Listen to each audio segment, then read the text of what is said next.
पत्नी पति के पीछे क्यों चलती है, एक पौराणिक कथा। हे श्रद्धालुजनों, हमारे प्राचीन ग्रंथों में निहित कथाएं केवल मनोरंजन या इतिहास नहीं है, बल्कि जीवन के गूढ़ रहस्यों को उजागर करने वाली शिक्षाएं हैं। आज हम एक ऐसी ही रोचक कथा प्रस्तुत कर रहे हैं जो ये स्पष्ट करेगी कि पत्नी पति के पीछे क्यों चलती है। ये कथा धर्म, मर्यादा और प्राकृतिक संतुलन को दर्शाती है। इसे ध्यानपूर्वक सुनिए और इसके गहरे अर्थ को आत्मसात करने का प्रयास कीजिए। कथा सत्यवान और सावित्री की कथा से जुड़ा एक रहस्य। प्राचीन काल में जब स्त्रियां अपने पतियों के प्रति पूर्ण समर्पित थीं, तब एक समय की बात है। राजा अश्वपति की पुत्री सावित्री अपने तेजस्वी रूप और अद्भुत बुद्धिमत्ता के लिए प्रसिद्ध थी। विवाह योग्य होने पर उन्होंने स्वयंवर में वनवासी राजकुमार सत्यवान को अपने जीवनसाथी के रूप में चुना।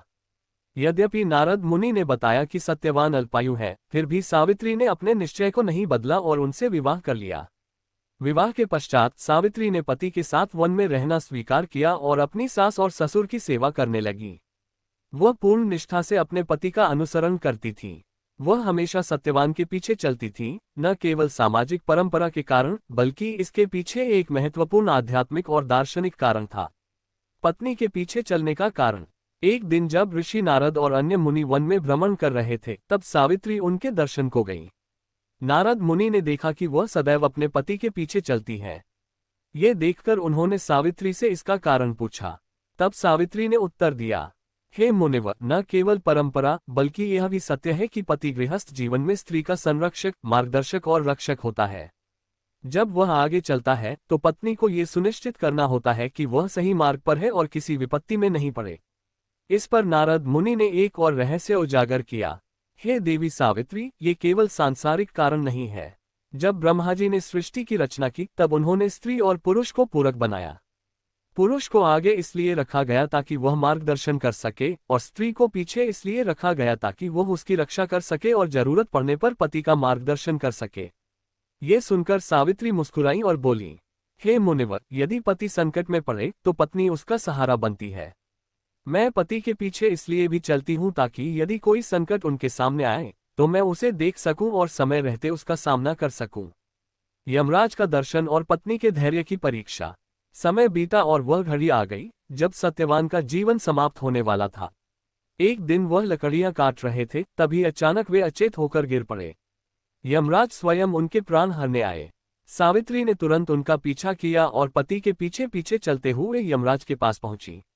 यमराज ने उन्हें रोकने की कोशिश की, लेकिन सावित्री अपनी बुद्धिमत्ता और दृढ़ता से उन्हें शास्त्रों के सिद्धांत सुनाने लगी। वह बोली, हे यमराज, एक स्त्री का धर्म यही है कि वह अपने पति का अनुसरण करे। यदि मेरे पति को आप ले जा रहे हैं तो मुझे भी उनके साथ ले चलिए। यमराज सावित्री की निष्ठा से प्रसन्न हुए और उन्होंने सत्यवान को जीवनदान दे दिया। कथा का निष्कर्ष। ये कथा केवल सत्यवान और सावित्री की निष्ठा का ही प्रमाण नहीं देती, बल्कि यह भी बताती है कि पत्नी पति के पीछे क्यों चलती है। इसके पीछे 3 प्रमुख कारण हैं। 1. संरक्षण और सुरक्षा। जब पति आगे चलता है तो वह पत्नी के मार्ग की कठिनाइयों को पहले ही देख सकता है और उसे सुरक्षित रख सकता है। 2. आध्यात्मिक कारण। स्त्री का धर्म है कि वह पति के पीछे चले ताकि उसके जीवन में सदैव सुख, समृद्धि और सुरक्षा बनी रहे। 3. सामाजिक व्यवस्था। ये परंपरा पति पत्नी के रिश्ते में संतुलन और मर्यादा बनाए रखने के लिए बनाई गई थी। कथा की समाप्ति। और हे श्रद्धालुजनों, इस कथा के माध्यम से हमें ये समझ में आता है कि पति पत्नी का संबंध केवल सांसारिक नहीं, बल्कि आध्यात्मिक और धार्मिक भी होता है।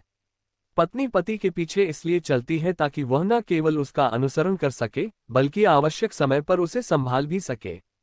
सावित्री का ये चरित्र हमें ये सिखाता है कि समर्पण, प्रेम और धैर्य के बल पर हम किसी भी विपत्ति को टाल सकते हैं। इस कथा को सुनने के लिए आप सभी का धन्यवाद।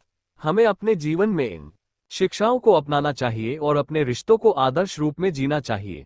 जय माता दी। प्रिय दर्शकों, यदि आपको ये पौराणिक कथा ज्ञानवर्धक और प्रेरणादायक लगी हो तो कृपया हमारे YouTube चैनल सब्सक्राइब करें, वीडियो को लाइक करें और अपने मित्रों व परिवारजनों के साथ शेयर करें। साथ ही कमेंट में अपनी राय अवश्य दें, जिससे हमें और भी बेहतरीन पौराणिक कथाएं आप तक पहुंचाने की प्रेरणा मिले। धन्यवाद। जय श्री कृष्ण।